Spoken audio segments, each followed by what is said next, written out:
처음에 배운 거. 네.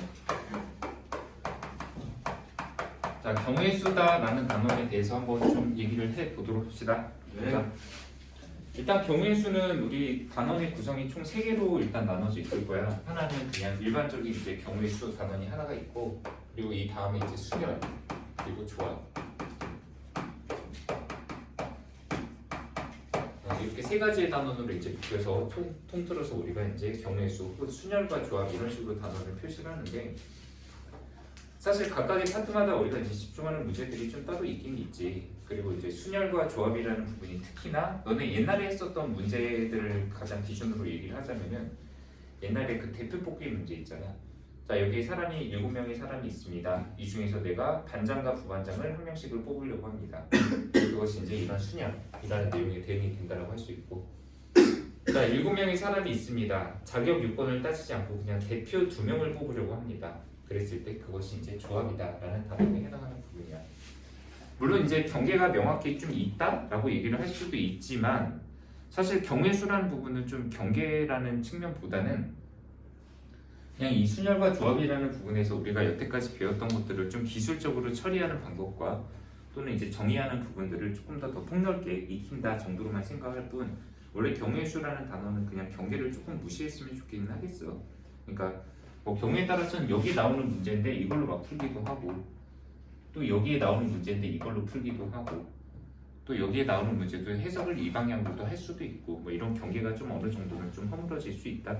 근데 뭐 그걸 형식적으로 순열 문제, 조합 문제 뭐 이렇게 나눠서 표현을 하는 것뿐이다 정도로만 생각을 하면 될 것 같아.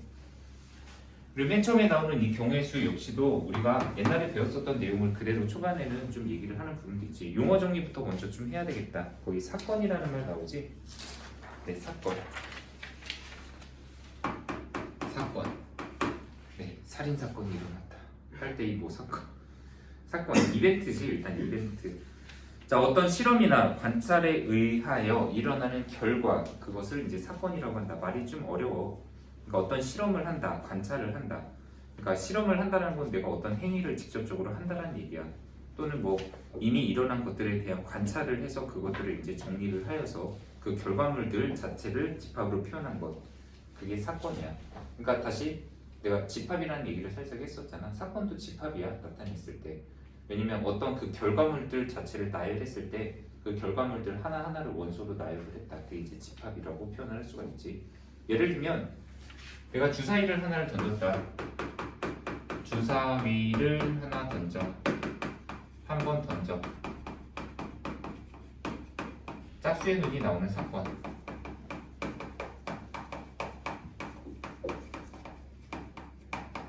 이렇게 해놓고 이 사건을 A 사건이다 라고 얘기를 한다.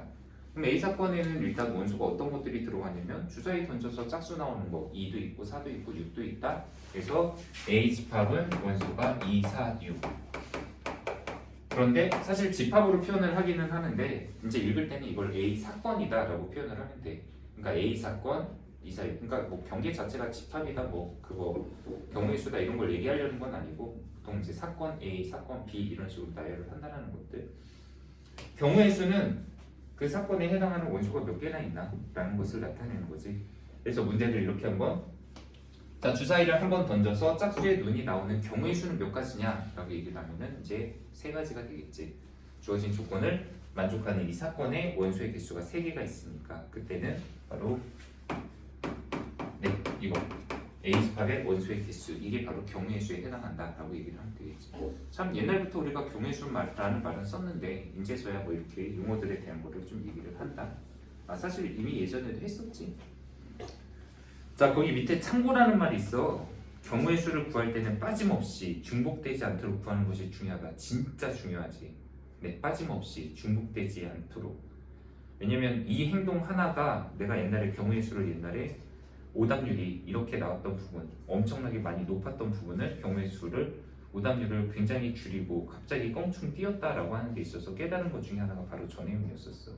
뭔가 되게 단순한 것 같지만 그 하나의 이제 신중함이라는 것을 발휘를 했을 때 정답률이 어떻게 해서 달라지게 되는지를 내가 몸소 체험을 했었고, 경우의 수 할 때마다 이제 보통 학생들한테 얘기하는 것 중에 하나가 옛날에 내가 경우의 수 제일 못했던 단어, 모든 단어들 중에서 근데 문제 연습을 되게 많이 하긴 했었지. 근데 경우의 수가 갑자기 어느 순간 정답률이 50%도 못 됐었어. 맨날 이런 답 있잖아. 답을 구했더니 1440까지 내가 구한 답. 근데 실제 답은 2880까지. 와. 뭔가 곱하기 2를 안 했는데 그 곱하기 2가 어디서 나왔는지 그걸 내가 미처 깨닫지 못했던 거지. 근데 뭔가 빠짐없이 중복되지 않게, 그러니까 문제 경험을 하면서 자연스럽게 그게 아기가 맞아 떨어지지 않았나라는 생각이 들어. 그랬더니 갑자기 어느 순간 정답률이 막 50%에서 갑자기 95%막 이렇게 올라간다든가. 근데 참 그때 자신감 충만하던 시절이야. 내 방식대로 막 그냥 되는 대로 풀었는데 답이 맞아. 해설은 분명히 내 방식하고 엄청 달라. 근데 약간 이런 느낌을 갖는 게 중요하지 않을까. 그리고 다른 단원에 비해서 좀 문제 유형 연습이라는 것을 생각보다 많이 해줘야 된다라고 특별히 강조하는 단원 중에 하나. 네, 그게 바로 이 경우의 수 단원입니다. 자, 예전에 했었던 내용하고 중복된다라고 얘기하는 것 중에 하나가 거기는 합의 법칙과 구별 법칙이지.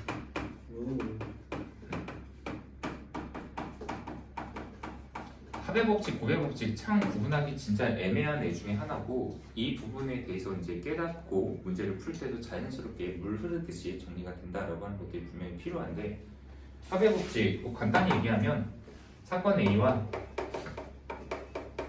사건 B가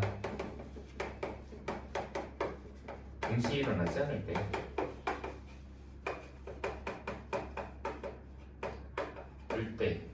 자, 사건 A를 만족하는 경우의 수 A라고 할까?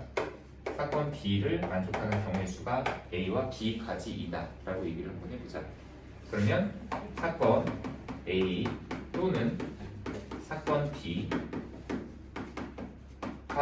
일어나는 경우의 수는 바로 A 더하기 B까지 있다 라고 표현하는 것. 이게 이제 합의 법칙에 해당하는 내용을 정리한 거야. 근데 여기서 이 말 있잖아. 사건 A 또는 B가, 사건 A와 B가 동시에 일어나지 않는다. 이 말에 대한 거를 좀 해석을 어떻게 하느냐에 따라서 굉장히 이 부분이 좀 차이가 많이 발생하지 않을까. 그러니까 이해하는 데 있어서. 여기 동시라는 것을 우리가 보통 어떻게 생각하냐면 동시간대 같이 일어난다? 약간 이런 느낌? 근데 그 얘기는 아니야. 일단 사건 A와 B가 동시에 일어나지 않는다는 말은 A라는 사건이 먼저 하나가 일어난다면 B라는 사건은 그게 일어나지 않는다는 뜻이야. 그러니까 하나가 이 사건을 선택을 하면 얘는 포기된다. 약간 이런 느낌으로 생각하는 게 좋아. 그리고 만약에 내가 이걸 선택하면 이쪽은 포기하게 된다. 대표적으로 이거 옛날에도 이 문제에 나왔었을 거야. 야, 내가 서울에서 부산을 가려고 하는데 A 사건 비행기를 타고 가자. B 사건 기차를 타고 간다. 근데 비행기를 타고 가더라도 우리가 선택할 수 있는 선택지가 A 항공 그리고 2번 B 항공, 뭐 기타 다른 항공도 있지만 그냥 이 정도 두 가지로 한번 선택지를 좁혀보도록 하자. 기차를 타고 갈까? 기차 타고 가더라도 우리가 기차 이제 종류 있잖아. 빠르기 이런 것들에 따라 KTX를 타고 갈까? 아니야. 무궁화호를 탈까? 세 번째 새마을호를 탈까? 옛날에는 이 기차 빠르기에 따라 막 통일호, 비둘기호 이런 게 있었지. 나도 비둘기호는 알고 통일호가 빠르기로는 제일 아마 이 중에서 제일 느릴 거야. 아마 내 기억에는 통일호. 생각보다 약간 이제 그러니까 옛날 기차지 말 그대로. 그리고 비둘기호, 그 다음에 무궁화호, 그 다음에 새마을호. 이 두 개가 어느 게 저건지 모르겠다. 아마 스마일도 빠를 겁니다. 그래? 제가 알기로는 몰라 나도. 그런데 문제는 야 그러면 비행기를 타고 가는 선택지 A 사건의 가지수가 몇 가지냐라고 하면은 두 가지야. 그리고 B 사건의 경우의 수가 몇 가지냐라고 하면은 얘는 세 가지야. 그러면 문제는 이거지. 야 우리가 서울에서 부산을 가려고 하는데 기차 또는 비행기를 타고 가서 도착하는 방법의 수는 몇 가지입니까? 라고 얘기를 한다면 이때는 5가지다. 아니 이거 왜 더합니까? 라고 한다면은 야 비행기를 내가 선택을 하면 기차는 안 타고 가는 거고, 만약에 기차를 내가 선택을 해서 갈 거야 라고 한다면은 비행기는 타고 가지 않게 되는 거지. 그러니까 지금 여기서는 그 두 가지가 더해져. 그러니까 동시에 일어나지 않는다 라고 해석을 한다는 얘기야. 그래서 보통 동시에 일어나지 않는다 이 풀이를 할 때가 주로 많이 어떻게 할 때냐면 경우수 하다 보면 우리 첫 번째 이런 경우 그리고 두 번째 자 이렇게 되는 경우가 이렇게 나눠서 풀 때가 있어. 그럼 보통은 이럴 때 여기서 나오는 경우의 수와 여기서 나오는 경우의 수가 다 더해지는데 뭐 지금 같은 경우에는 이거지. 비행기를 타고 가는 경우 또는 기차를 타고 가는 경우 해서 여기서 두 가지와 세 가지가 나왔으니까 이게 더해진다. 뭐 이런 식으로 보통 채택을 할 때. 그럼 고백 법칙은 뭐냐? 사건 A와 B가 뭐 이때는 당연히 동시에 일어난다라고 얘기를 하지.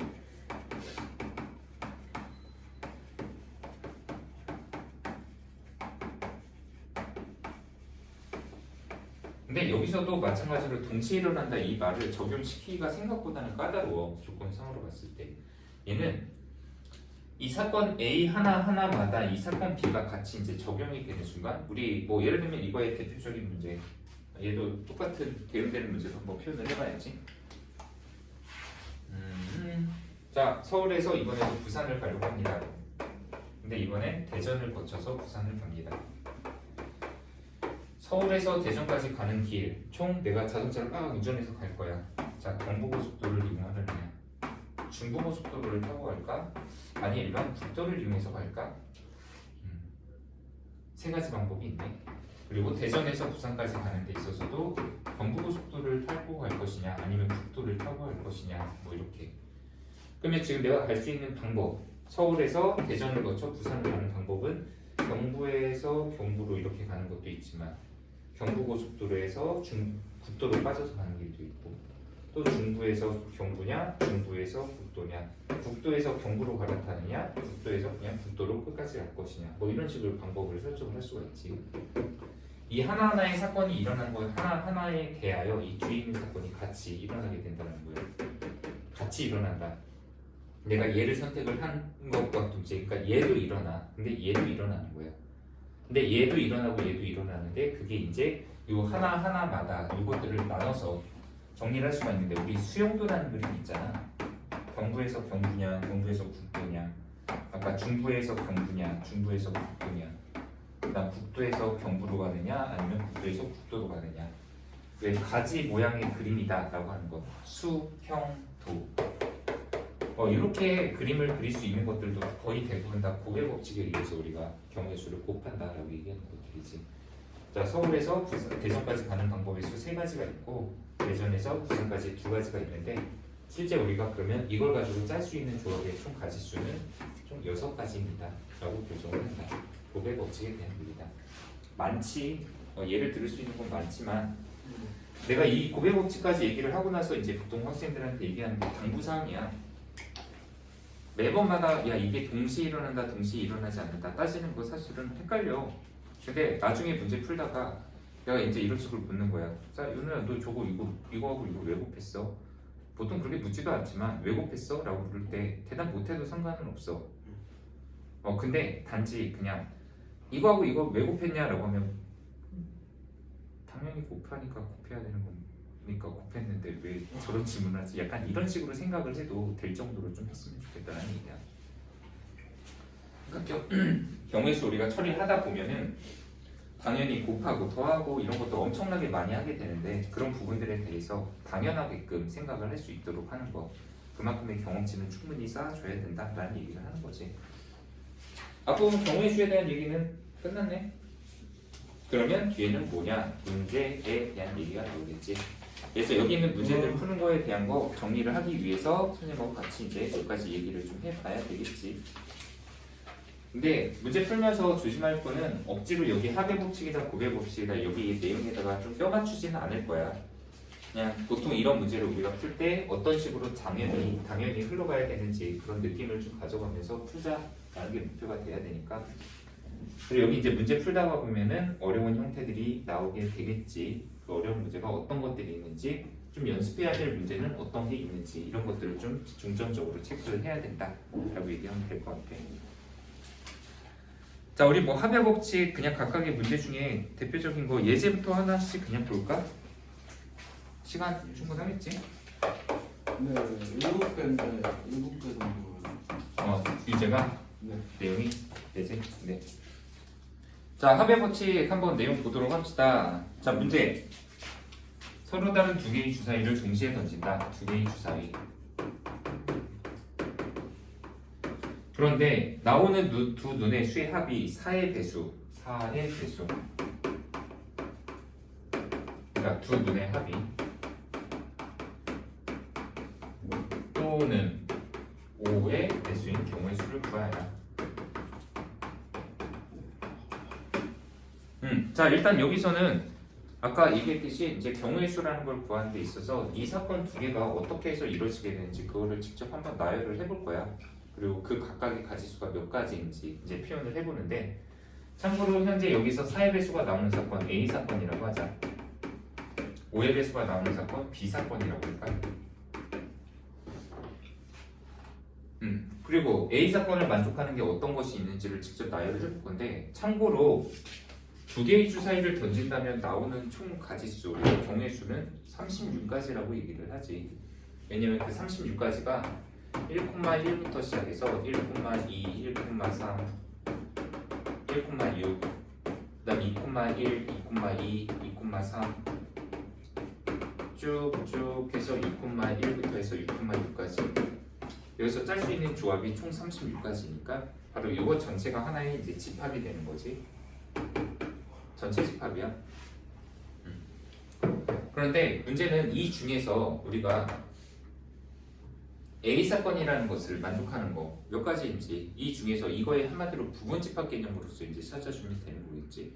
근데 A 사건은 그럼 만족하는 것은 두 눈의 합이 일단 4가 돼야 된다. 4의 배수가 돼야 된다. 그럼 4의 배수 중에 일단 4 되는 것이 있지. 1, 4, 2, 2, 3, 1. 더해서 4 나오는 경우야. 이거 3개밖에 없네. 근데 더해서 8 나오는 경우도 있네. 아니면 2,6. 여기가 1이면 안 되지. 어차피 1칠이 없으니까. 그 다음에 3,5 하나씩 늘려가면서. 근데 여기서는 5,3 이것도 당연히 서로 다른 눈이야. 순서상 다르게 나오는 거지. 그래서 여기는 6,2까지가 나오고, 또 합이 4의 배수가 되는 것 중에 하나가 12. 이거 더해서 4 나오는 거, 더해서 8 나오는 걸 썼잖아. 그럼 더해서 12 나오는 게 딱 하나 6,6까지가 가능한 형태가 있겠다. 그러면 A 사건을 이루는 총 가지수, 경우의 수는 2, 4, 6, 8, 9가지가 있다. 그래서 A 사건의 총 가지수는 9가지 있다. 자, B 사건은 5의 배수가 나오면 된다. 그런데 그러면 B라는 사건 나올 수 있는 경우의 수, 더해서 그냥 5 나오는 거 1, 4 더해서 쭉 4일까지가 있지. 이거 쓰다가 보면 일일이 이렇게 나열하는 것도 되게 번거롭잖아. 근데 1, 4부터 4일까지면은 1부터 4까지라는 얘기니까 4가지가 존재한다라고 확인할 수가 있지. 이거 4개야. 자, 그럼 5의 배수 중에 또 10 나오는 거. 근데 10이 나오려면 4,6부터가 가능한 것 같아. 이걸 제일 작게 만들어도. 그리고 이거는 바꿔가면서 해도 6,4까지가 나오고, 바로 4, 5, 6 이렇게 나오니까 이거 3가지.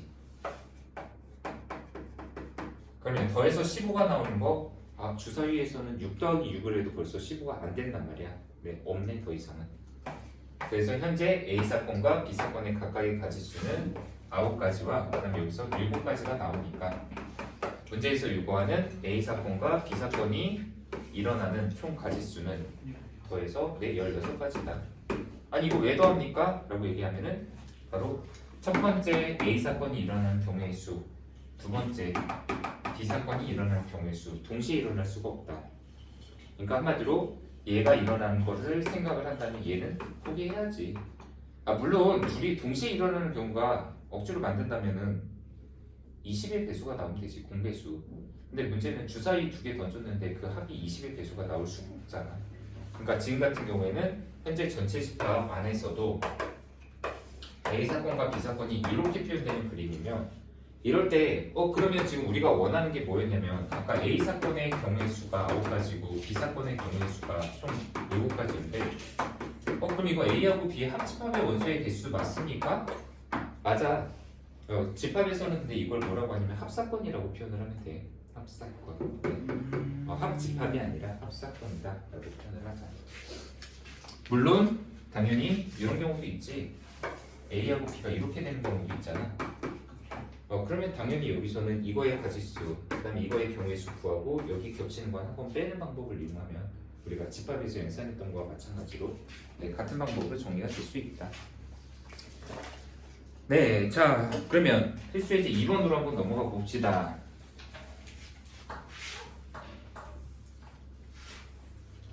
졸립니까? 아니요? 아닙니까? 그래서 눈이 좀 따가운데요. 아, 눈이 따가워. 울고 있네. 자, 예제 2번을 한번 봅시다. 자, 자연수 x, y, z라는 조건이 있어. x, y, z. 자, 방정식 x 더하기 2y 더하기 3z다. 근데 이것이 10이 돼야 된다. 요거를 만족시키는 순서쌍의 개수를 구하여라 라고 얘기를 했습니다. 순서쌍. 자, 그런데 지금 현재 이거에 만족하는 순서쌍의 개수 직접 나열할 거야.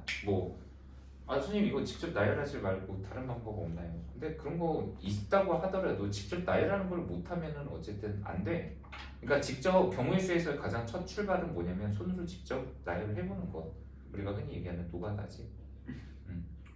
해야지. 근데 그런 것도 그리고 노가다도 효율적으로만 한다면은 분명히 좋은 방법이 될 수가 있는 거잖아.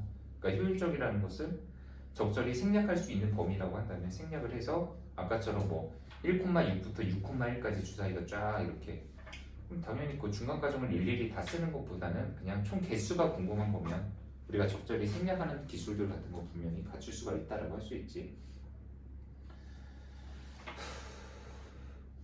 현재 여기서도 그러면 자연수 x, y, z의 순서쌍을 이제 찾아라라고 얘기한다면 보통 이제 여기서 팁은 당연히 x랑 y랑 z에다가 막 하나씩 숫자를 진짜 일일이 대입하기보다는 하나의 기준을 정해서 특히 여기서는 z 앞에 곱해지고 있는 개수의 값이 크다? 그럼 z를 먼저 보통 기준으로 삼지. 그래서 나름대로 이렇게 표 같은 걸 그려서 한다고 해도 상관없고 그냥 직접 나열을 해도 상관없어. 여기다가 x, y, z를 나열할 거야. 그리고 여기서 x가 얼마고 y가 얼마고 z가 얼마고 이렇게 하나씩 쓸 건데 예를 들면 여기서 z가 1인 경우를 먼저 그냥 기준으로 한번 삼아볼까? 그러니까 여기다 나 1부터 이제 쓴다는 얘기지. 못 쓴 거야. 그럼 z가 1이라면 기본적으로 여기가 1이 들어가게 되면 3이 차지하고 그럼 이거 이항하면은 10 나오잖아. 그러면 이때는 이제 x 더하기 2y는 7이라를 만족을 해야 되는 순간이 되겠지. 그럼 여기서도 x보다는 y쪽을 먼저 왜냐면 x를 먼저 초점으로 맞추면은 x가 1일 때, 2일 때, 3일 때 따지다 보면 y가 자연수가 안 되는 경우가 끼어들어가 버리거든. 그래서 그냥 개수가 큰 쪽부터 먼저 해서 그냥 크게 없애버리고 나머지를 작은 쪽에다 몰아준다. 이런 느낌으로 하는 게 좋아. 자, y가 1이야. 그럼 여기에다 1 대입하면 x는 5로 시작을 하겠네.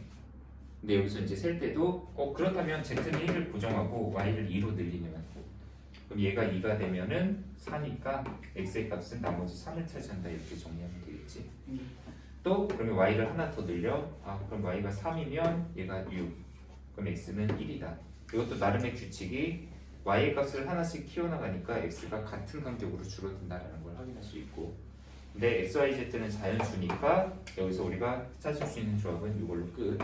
z가 1일. 네. 그러면 z의 값은 이제 2로 고정을 해버리는 거야. 그러니까 순서상으로 따지면 여기서 5,1,1 하나 나왔고 3,2,1 그 다음에 1,3,1 이렇게 총 3개의 순서상을 찾으면 해가 되겠다. 자, z를 2로 정하자. 그러면 얘가 6이니까 이거 이항하면 x 더하기 2y는 4가 돼. 자, 그럼 y도 최소 일단 1은 나와야 되네. 그래서 y가 1부터 시작한다면 x는 2. 근데 이제 여기서 더 늘리려고 하면은 여기가 0이 돼버려. 없네. 한계점이지 이게. 그러면 더 이상은 없어. 왜냐면 더 이상 없는 이유가 여기 z에다가 3을 집어넣으면 이미 얘가 이제 9가 돼서 꽉 차게 돼버리잖아. x 더하기 2y가 1이 되려면 자연수 범위에서는 더 이상은 해가 존재하지 않는다라고 확인할 수가 있어. 그래서 우리가 찾은 순서상 딱 4가지가 존재한다. 그래서 지금 현재 이 문제에서 우리한테 요구하고자 하는 것은 뭐냐면 직접 나열을 해서 정리를 하고 이런 부분들의 해를 충분히 이해를 해서 찾을 수가 있다. 단 규칙적으로 나열을 하는 그런 방법을 자기만의 고유한 방법으로서 좀 챙겨주는 게 필요하다. 라고 얘기를 할 수가 있겠지. 자, 다음 유형으로 들어가 봅시다. 자, 유형 3번.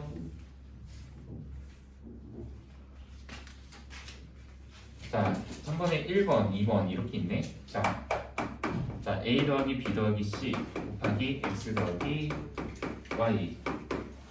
자, 전개식에서 얻게 되는 총 항의 개수.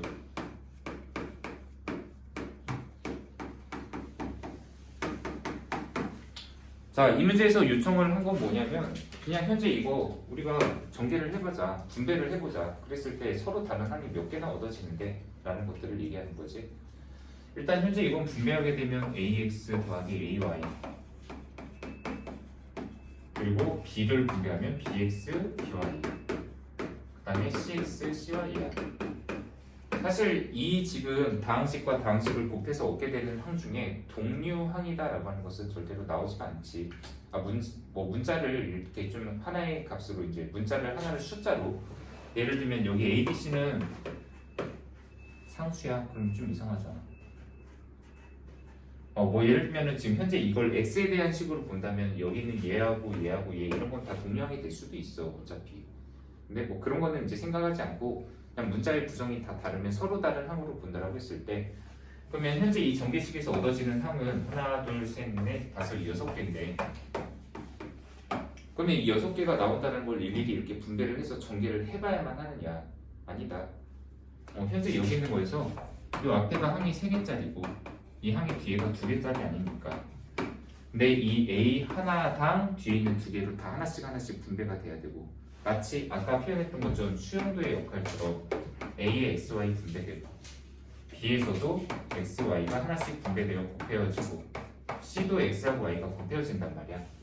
그러면 이 A 하나당 항이 2개씩 B 하나당 2개씩 C 하나당 2개씩 그래서 이 3가지가 전부 다 2개씩 항을 나눠 갖게 되니까 총 가지수는 6가지다라고 조합을 짤 수가 있다라는 얘기지. 맞습니까? 자, 밑에 있는 문제 아무리 다항식의 개수를 늘린다 하더라도 A, B, P, Q A, B, P, Q 그리고 더하기 X, Y, Z, L, N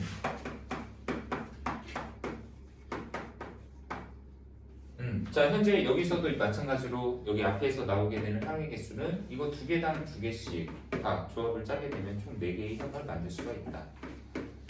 근데 여기 뒤에는 이건 3개네 그리고 이거 2개니까 여기서는 아까처럼 6개의 항이 나왔는데 문제는 이 앞에서 나온 항과 뒤에서 나온 항도 역시 겹치는 것들은 없어.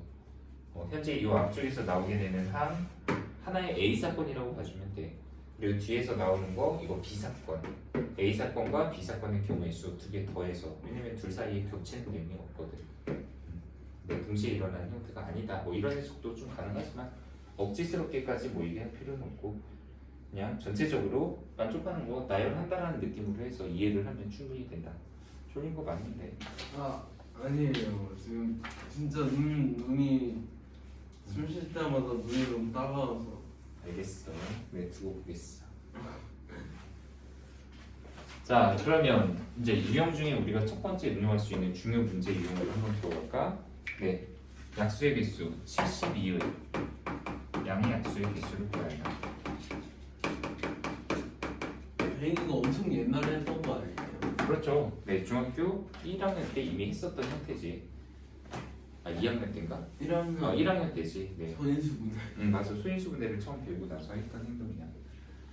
자, 근데 여기서는 이제 정확하게 원리까지 이해를 해서 하자라는 얘기가 될 수 있는 부분 중에 하나가 되겠지. 자, 72의 양의 약수. 얘는 일단 수인수분해를 하게 되면 8분 72니까 2가 총 3번 나옵니다. 3은 2번 나옵니다. 그러면 우리가 보통 이제 이거 가지고 약수의 개수 구할 때 옛날에 했던 방법이 여기에다가 1 더하고 여기다 1을 더해.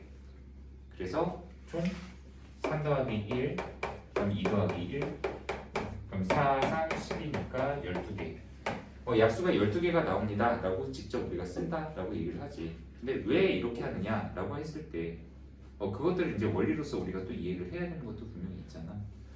일단 얘가 이렇게 나오는 이유는 각각 이 약수라는 것은 어쨌든 여기 이 소인수분해 했을 때 2가 총 3개가 있다 그러면 또 3이 2개가 있다는 건 그들 안에서 내가 2나 3을 적절히 챙겨와서 그걸 곱했을 때 만들어지는 모든 수는 다 70의 약수가 된다고 생각할 수 있는 거야. 그러니까 약간 이런 느낌이지. 2가 여기 3개가 있어. 그리고 3도 2개가 있어. 야, 너 여기 있는 것 중에 그냥 2 적절하게 갖고 와. 몇 개 갖고 와. 그리고 3 갖고 와. 곱해. 그럼 그 하나하나가 전부 다 약수라는 얘기야. 그럼 여기서 내가 챙겨올 수 있는 방법이 몇 가지인지, 또 여기서 3을 챙겨올 수 있는 게 몇 가지인지, 그거를 적절히 조합을 짜게 되면 그것이 다 하나하나가 약수가 되는데, 이걸 우리가 그림으로 적절하게 나타낸 표가 있지. 여기다 이렇게 한번 해볼까? 자, 여기 이쪽은 2를 사용하는 개수, 그리고 여기는 3을 사용하는 개수.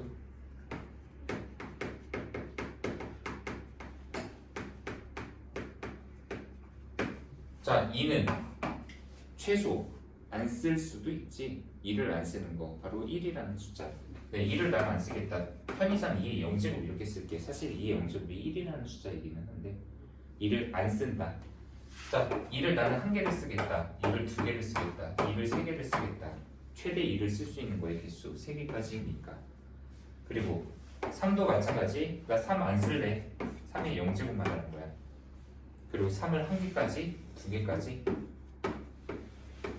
한 개, 두 개. 그럼 참고로 지금 여기서 만들어진 이 칸의 수가 총 몇 개냐면 12칸이야. 그리고 이 12칸이 우리가 흔히 얘기하는 70의 양의 약수 전체들이다 라고 볼 수가 있는 얘기겠지. 자, 70의 양의 약수 한번 써볼까 실제로. 네, 1, 2, 3, 4, 6, 7, 8, 9, 8, 9, 72, 그러면 이제 12, 4 곱하기 18, 3 곱하기 24, 2 곱하기 36, 72 이렇게 나열을 할 수 있지. 네. 그리고 편의상 이거 다 소인수분해도 한번 해볼게. 자, 이게 참고로 2도 안 쓰고 3도 안 쓰는 2의 0제곱, 3의 0제곱이라는 애야. 참고로 0제곱이 들어가면 무조건 그건 1이다라고 생각하면 된다. 자, 여기 있는 2는 2를 하나 쓴 거야. 3은 안 써. 얘는 3을 한 개 썼어. 2는 안 써. 이상순위로 쓸까? 2를 안 써. 그 다음 3은 하나 써.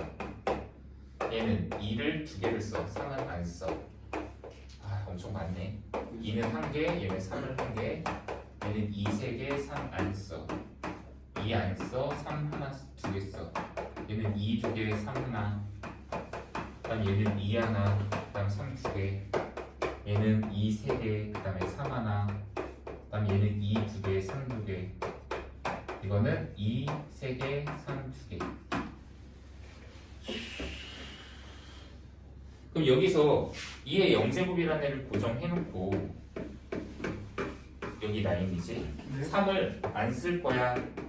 그리고 3을 하나 쓸 거야. 3을 두 개 쓸 거야. 이렇게 만드는 애들이 바로 여기 2의 0제곱 들어간 요거.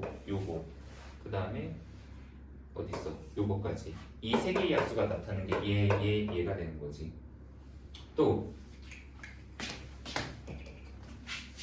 2를 하나 쓰자. 칸이 모자라다. 3의 0제곱 2 하나 쓰고 2 하나 쓰고 3을 하나씩 늘려가면서 쓰자 라고 하는 애가 여기서는 2가 하나씩 들어간 요놈 그 다음에 요놈 이렇게 세 가지가 전부 다 요 세 개를 나타낸다. 자, 생략. 이 두 개씩 쓰는 애들 여기서는 이 두 개, 이 두 개, 이 두 개. 그리고 마지막 칸 이 세 개가 바로 나타내는 게 2를 세 개 쓰고 3을 안 쓰고 하나 쓰고 얘는 3을 두 개 쓰는 애. 이렇게 세 가지라고 볼 수가 있겠지. 하나당 이 한 칸당 여기 있는 약수 하나씩이 대응이 된단 말이야. 바로 여기 있는 이 칸의 개수가 여기 있는 이 모든 약수하고 다 똑같아. 개수가 똑같다. 그러면 여기서 이 칸이 지금 여기가 가로가 왜 4칸이야? 라고 얘기를 한다면 야 2가 지금 3개까지 있잖아. 그럼 2를 쓸 수 있는 방법의 수가 3가지 아니야? 근데 이게 들어가지. 2를 한 개 쓰냐, 두 개 쓰냐, 세 개 쓰냐에다가 2를 안 쓰는 거 하나가 더 들어가잖아. 2를 안 쓸 수가 있어. 그래서 칸이 하나, 둘, 셋, 4개 칸이고 3도 약수가 2개까지 쓸 수는 있지만 3을 2개 쓰냐, 1개 쓰냐, 그리고 3을 안 쓰냐 이렇게 3가지가 있지. 그래서 총 만들어지는 칸의 수는 여기다 1씩 더해서 곱하는 이유가 바로 이런 이유 때문이다. 자, 그럼 이 문제를 우리 응용을 해보자. 자, 질문. 72의 약수 중, 자, 이게 1번이야.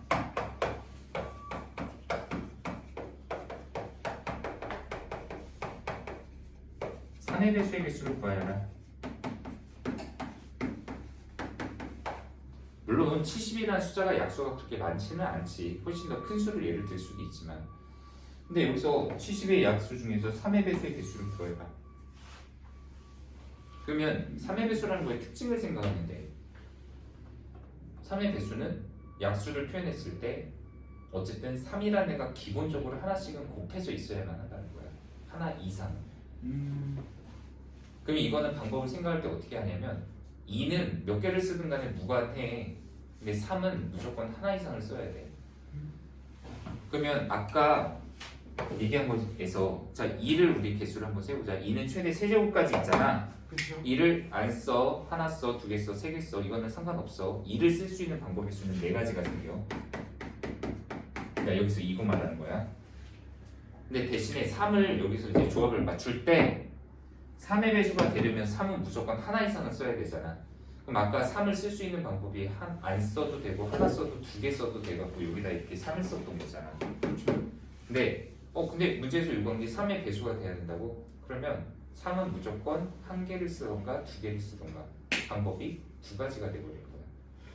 그러니까 한마디로 현재 여기 이 칸에서 보자면 여기 이 4가지는 야 2를 1개 쓰든 안 쓰든 1개 쓰든 2개 쓰든 3개 쓰든 상관은 없는데 무조건 3의 배수가 되려면 여기 3 안 쓰는 거 이거는 필요 없잖아.